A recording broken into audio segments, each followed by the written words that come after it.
ये कहानी है पुलिस वाले की जो खुद कानून तोड़ने में सबसे आगे रहता है और हमेशा ही एक क्रिमिनल्स की तरह एक्ट करता है जिसे जुए और ड्रग्स तक की आदत है। तो कहानी की शुरुआत होती है न्यूयॉर्क शहर से, जहां हम एक पुलिस वाले को देखते हैं जो न्यूयॉर्क पुलिस में एक लेफ्टिनेंट है जिसका हमें कोई नाम नहीं बताया जाता। ये बगैर नाम का पुलिस वाला कानून की बिल्कुल भी इज्जत नहीं करता और हमेशा शराब के नशे और ड्रग्स के अंदर धुत रहता है। फर्स्ट सीन में हम देखते हैं कि वो अपने दोनों बेटों को स्कूल ड्रॉप करने के लिए जा रहा था। रास्ते में वो बड़े ही गौर से रेडियो पर बेसबॉल की वर्ल्ड सीरीज का स्कोर सुन रहा था। दरअसल उसने बेसबॉल की एक टीम पर अपने बहुत सारे पैसे लगाए हुए थे। अपने बेटों को स्कूल ड्रॉप करने के बाद ये कोकीन लेता है, फिर यूनियन स्क्वायर की तरफ निकल पड़ता है जहाँ से उसे गोलीबारी होने की खबर मिली होती है। जब ये क्राइम सीन पर पहुँचता है तो उस जगह को पुलिस ने चारों तरफ से घेरा हुआ था और वहाँ एक कार में दो लड़कियों की डेड बॉडी पड़ी होती है। लेकिन इस बेनाम पुलिस वाले को इस चीज से कोई भी मतलब नहीं था कि गोलियां किसने चलाई और कौन मारा गया, और वो इस क्राइम को इन्वेस्टिगेट करने की बजाय बाकी इन्वेस्टिगेटर के साथ बेसबॉल के मैच के बारे में डिस्कस करने लगता है और उन्हें सलाह देता है कि उन्हें भी उसी की तरह लॉस एंजलिस की टीम डोजर्स पर पैसे लगाने चाहिए। पर उसके साथ ही उसे कहते हैं कि इस बार न्यूयॉर्क की मैट्स टीम के जीतने के चांसेस ज्यादा हैं। साथ ही वो सभी पुलिस ऑफिसर को गैम्बलिंग और गैम्बलर से दूर रहने की सलाह भी देते रहते हैं। इसके बाद वो अपने फोन से अपने एक फ्रेंड को कॉल करता है जो एक बुकी था और लॉस एंजलिस के साथ साथ कल होने वाले मैच में न्यूयॉर्क की टीम पर $5000 लगा देता है। इस बेटिंग के बाद वो एक ड्रग डीलर के पास जाता है और पुलिस एविडेंस से चुराई हुई कोकीन उस ड्रग डीलर को बेचने के लिए दे देता है और वो ड्रग डीलर अभी के लिए उसे एक क्रैक कोकीन देता है और कहता है कि ये कोकीन बिकते ही उसके पैसे वो उसके साथ शेयर करेगा। अपनी शिफ्ट के बाद ये लेफ्टिनेंट एक लड़के के घर पर कोकीन स्मोक करता है और अगली सुबह वो एक बुरे हैंगओवर के साथ उठता है। यहाँ पर हमें पता चलता है कि उसके घर वाले उसे ज्यादा बात नहीं करते। बेसबॉल का मैच भी शुरू हो चुका था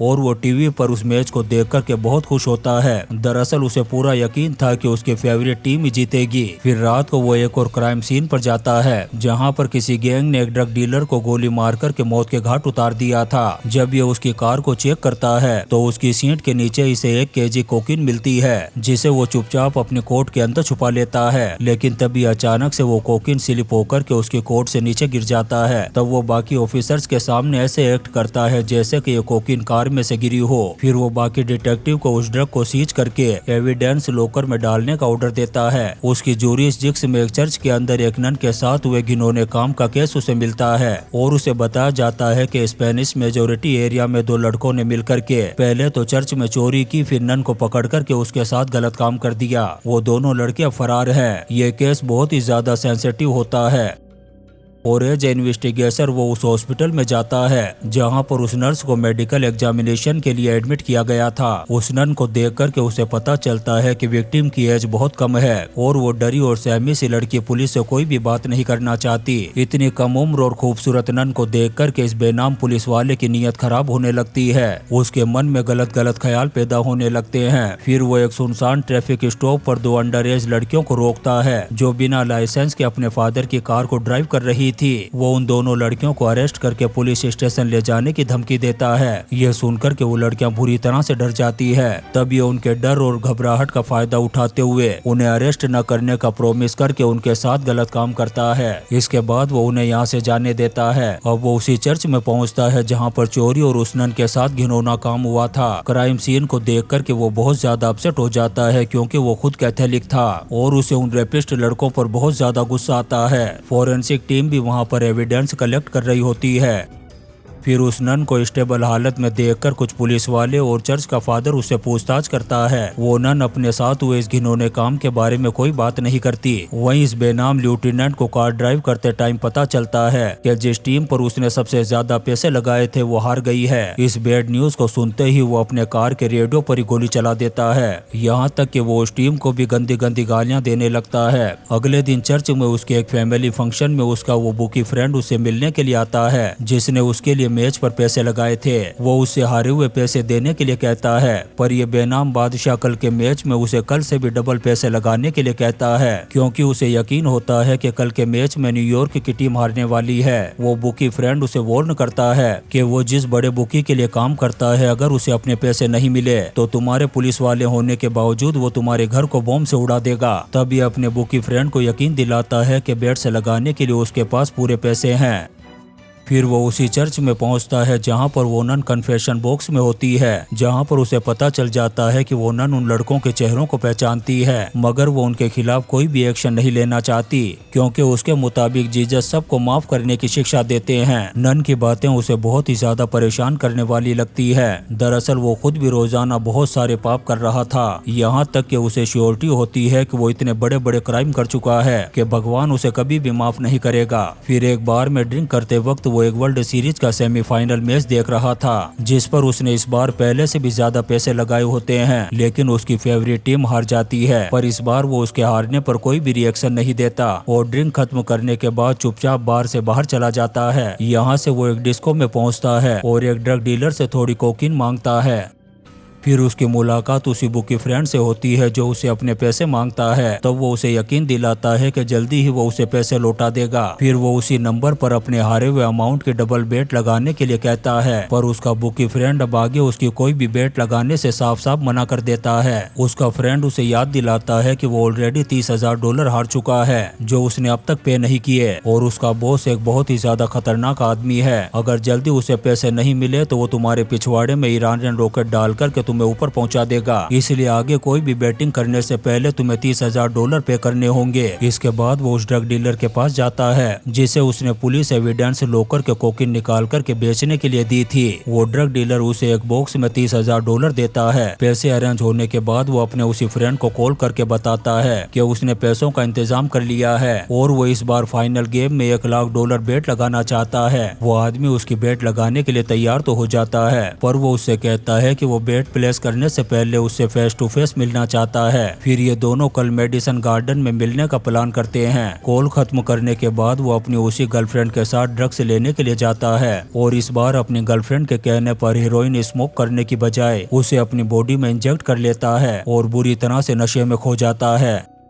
अगले दिन वो चर्च में जाता है उसी नन से मिलने के लिए और उसे बताता है कि तुम्हारे साथ गलत काम करने वाले दोनों लड़के माइनर हैं, इसलिए पकड़े जाने के बाद भी उन पर कोई केस नहीं होगा। इसलिए वो उस नन से प्रॉमिस करता है कि मैं तुम्हारे साथ हुए गलत काम का बदला लूंगा और उन दोनों लड़कों के पिछवाड़े में ईरानियन रॉकेट डालकर के उन्हें ऊपर पहुंचा दूंगा। तब नन कहती है कि मुझे उन लड़कों से कोई भी शिकायत नहीं है, क्योंकि वो ड्रग्स एडिक्ट के शिकार हैं, इसलिए तुम्हें बदला लेने की जरूरत नहीं है, मैंने माफ कर दिया है उन्हें। उसे नशे की हालत में देख करके नन उसे सलाह देती है कि तुम्हें भी ये नशे की आदत छोड़कर के एक ईमानदार पुलिस वाले की तरह जीना चाहिए। नन की बातों को सुनकर के वो रोने लगता है, क्योंकि आज से पहले किसी ने भी उसे इतने प्यार से ऐसी बात नहीं की थी। नन के जाने के बाद उसे रोते हुए जीसस क्राइस्ट नजर आते हैं और वो अपने आप को सभी क्राइम और गंदी आदतों का जिम्मेदार ठहराते हुए जीसस के पैरों में पड़कर के माफी मांगता है। दरअसल नशे में होने की वजह से वो ये सब कुछ इमेजिन कर रहा था और वो जीसस के कदमों में नहीं बल्कि एक बूढ़ी औरत के कदमों में था जो चर्च से चोरी हुआ सामान लौटाने के लिए आई हुई थी। वो औरत बताती है कि दो नशेड़ी लड़के चर्च से चुराए हुए इस गोल्ड प्लेटेड बर्तन को उसके हस्बैंड की शॉप पर बेचने के लिए आए थे। वो औरत उसे उन दोनों लड़कों के नाम भी बताती है और जल्दी ही वो उन दोनों लड़कों को स्पेनिश नेबरहुड में ड्रग्स लेते हुए पकड़ लेता है। वो वहाँ पर मौजूद सभी ड्रग एडिक्ट को गन पॉइंट पर लेकर के डरा कर के वहाँ से भगा देता है। फिर उन लड़कों के साथ वहीं पर क्रैक कोकीन स्मोक करता है। वहीं पर एक टीवी भी लगा हुआ था जिसमें दिखाया जा रहा था कि जिस टीम पर उसने पैसे लगाए थे वो टीम हार गई है। इससे उसका दिमाग खराब हो जाता है, क्योंकि अब उसके पास बुकीज को देने के लिए पैसे भी नहीं थे। फिर वो उन दोनों लड़कों को हथकड़ी से बांध देता है, फिर उन्हें बाहर चलने के लिए कहता है। बाहर लाकर के वो उन्हें सबके सामने अपने कार में बैठाता है। फिर उन्हें पुलिस स्टेशन ले जाने की बजाय उनका एनकाउंटर करने के लिए उन्हें एक सुनसान और खाली जगह पर ले जाता है। उन दोनों लड़कों को भी इस चीज का पता चल चुका था। वो इस बारे में इससे पूछते हैं, तब वो इन पर गन पॉइंट करके करके कहता है कि चुपचाप बैठ जाओ वरना ऊपर पहुंचा दूंगा। लेकिन तभी उसे उस नन की बातें याद आती है। तब वो उन दोनों लड़कों को मारने की बजाय उन्हें न्यूयॉर्क के एक बस स्टेशन पर उतार देता है और $30,000 का बॉक्स उनके हाथ में पकड़ाकर उन्हें न्यूयॉर्क से बाहर जाने वाली बस में बैठा देता है। साथ ही उन्हें वार्न भी करता है कि अगर दोबारा उन्होंने किसी लेडी के साथ ऐसा किया तो वो उन्हें ढूंढ करके उन्हें नासा के रॉकेट में बैठा देगा। वो लड़के बॉक्स लेकर के उस बस में बैठ जाते हैं। उस बस के जाने के बाद वो रोने लगता है क्योंकि उसे लगता है कि चर्च में उस नन के कांटेक्ट में आने के बाद उसने आज कोई अच्छा काम किया है। बस स्टेशन से वापस जब अपनी कार के पास आता है तभी उसे याद आता है कि उसे उस बुकी से मिलने मेडिसन गार्डन में जाना है। जब मेडिसन गार्डन में वो उसके आने का वेट कर रहा था तभी स्पीड में एक कार आती है और उसके पास रुकती है और उस पर कई राउंड फायर करके उस कार का ड्राइवर अपनी कार को वहां से भगा लेता है। उस बिजी रोड पर इस बेनाम बादशाह को मरा हुआ देख करके वहां पर खड़े लोग शोर मचाने लगते हैं और इस तरीके से एक्सेसिव गैम्बलिंग और बेटिंग की वजह से इस बेनाम बादशाह का अंत हो जाता है और इसी सीन के साथ ये शानदार मूवी बैड लेफ्टिनेंट खत्म हो जाती है। दोस्तों, हम आपके लिए ऐसी ही इंटरेस्टिंग मूवीज एक्सप्लेन करते रहेंगे तो आप चैनल को सब्सक्राइब जरूर करें और लाइक और कमेंट्स भी करें। Thank you.